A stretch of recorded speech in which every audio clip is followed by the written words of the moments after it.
ನನ್ನ ಹೆಸರು ಸನ್ನಿಧಿ ಸುಭಾಷ್. ನಾನು 3ನೇ ತರಗತಿ ಓದುತ್ತಿದ್ದೇನೆ. ನನ್ನ ಶಾಲೆ ಹೆಸರು ಸರ್ಕಾರಿ ಮಾದರಿ ಹಿರಿಯ ಪ್ರಾಥಮಿಕ ಶಾಲೆ ಶ್ರೀರಾಮನಗರ. ನಾನು ಆಶುಭಾಷಣವನ್ನು ಹೇಳುತ್ತೇನೆ. ಸೂರ್ಯ ಒಂದು ನಕ್ಷತ್ರ. ಸೂರ್ಯ ಬೆಂಕಿಯ ಚೆಂಡಿನಂತೆ ಇರುತ್ತಾನೆ. ಸೂರ್ಯ ನಮಗೆ ಬೆಳಕು ಮತ್ತು ಶಾಖವನ್ನು ಕೊಡುತ್ತಾನೆ.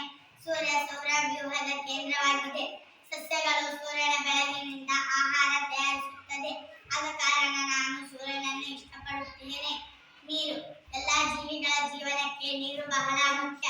ನಾವು ನೀರಿಲ್ಲದೆ ಬದುಕಲು ಸಾಧ್ಯವಿಲ್ಲ. ನೀರಿಗೆ ಬಣ್ಣ, ರುಚಿ, ವಾಸನೆ ಇರುವುದಿಲ್ಲ. ನೀರಿನಿಂದ ವಿದ್ಯುತ್ ಅನ್ನು ಕಂಡುಹಿಡಿದಿದ್ದಾರೆ. ನಾವು ನೀರನ್ನು ವ್ಯರ್ಥ ಮಾಡಬಾರದು. ನೀರನ್ನು ಮಿತವಾಗಿ ಬಳಸಬೇಕು. ಅಮ್ಮ. ಜಗತ್ತಿನಲ್ಲಿ ಎಲ್ಲಾ ಜೀವಿಗಳಿಗೂ ಅಮ್ಮ ಇರುತ್ತಾರೆ. ಅಮ್ಮನ ಪ್ರೀತಿಗಿಂತ ದೊಡ್ಡ ಪ್ರೀತಿ ಇಲ್ಲ. ಅಮ್ಮ ಕೊಡುವ ಪ್ರೀತಿಯನ್ನು ಈ ಜಗತ್ತಲ್ಲಿ ಯಾರು ಕೊಡಲು ಸಾಧ್ಯವಿಲ್ಲ.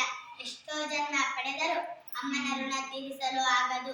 ನಮಗೆಲ್ಲರಿಗೂ ಗುರು ಅಮ್ಮ. ಜೀವನದ ಮೊದಲ ಪಾಠವನ್ನು ಕಲಿಯುವುದು ಅಮ್ಮನಿಂದ. ಭಾರತೀಯ ಸಮಾಜವು ಮಾತೃದೇವೋಭವ, ಪಿತೃದೇವೋಭವ ಮತ್ತು ಆಚಾರ್ಯ ದೇವೋಭವ ಎಂದು ತಾಯಿಗೆ ಮೊದಲ ಆದ್ಯತೆ ನೀಡಿದೆ.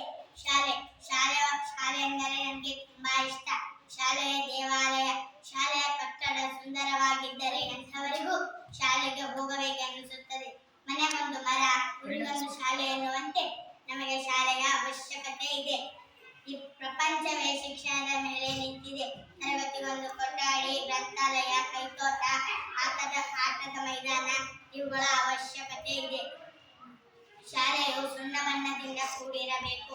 ಶಾಲೆಯಲ್ಲಿ ಶಿಕ್ಷಕರು ಶಿಸ್ತು, ಬರಹ, ಆಟಪಾಠ, ಮನರಂಜನೆಯನ್ನು ಎಲ್ಲರನ್ನು ಕಲಿಸುತ್ತಾರೆ.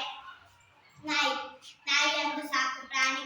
ಪ್ರಾಚೀನ ಕಾಲದಿಂದಲೂ ನಾಯಿಯನ್ನು ಮನೆಯಷ್ಟೇ ಅಲ್ಲ, ಇನ್ನಿತರ ಕೆಲಸಕ್ಕೆ ಕಾವಲು ಕಾಯಲು ಬಳಸುತ್ತಾರೆ. ನಾಯಿಯನ್ನು ನಿಯಂತ್ರಣ ಪ್ರಾಣಿ ಅಂತಲೂ ಕರೆಯುತ್ತಾರೆ.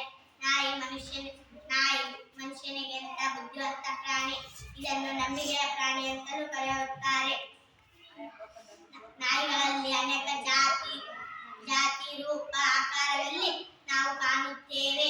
ನಾಯಿ ಎಂದರೆ ನನಗೆ ತುಂಬಾ ಇಷ್ಟ. ಹಸು ಒಂದು ಸಾಕು ಪ್ರಾಣಿ. ಇದನ್ನು ಆಕಳು, ಗೋಮಾತೆ ಎಂದು ಪೂಜಿಸುತ್ತಾರೆ.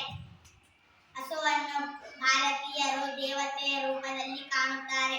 ಹಸು ಯಾವ ಬಣ್ಣದ್ದೇ ಆಗಿದ್ದರೂ ಹಾಲು ಮಾತ್ರ ಬಿಳಿಯಾಗಿರುತ್ತದೆ. ಹಸುವ ಹಾಲು ಪೂಜೆಗೆ ಉಪಯೋಗ. ಹಸುವಿನ ಗೋಮೂತ್ರವು ಶುಭ ಕಾರ್ಯಕ್ಕೆ ಪೂಜಿಸುತ್ತಾರೆ.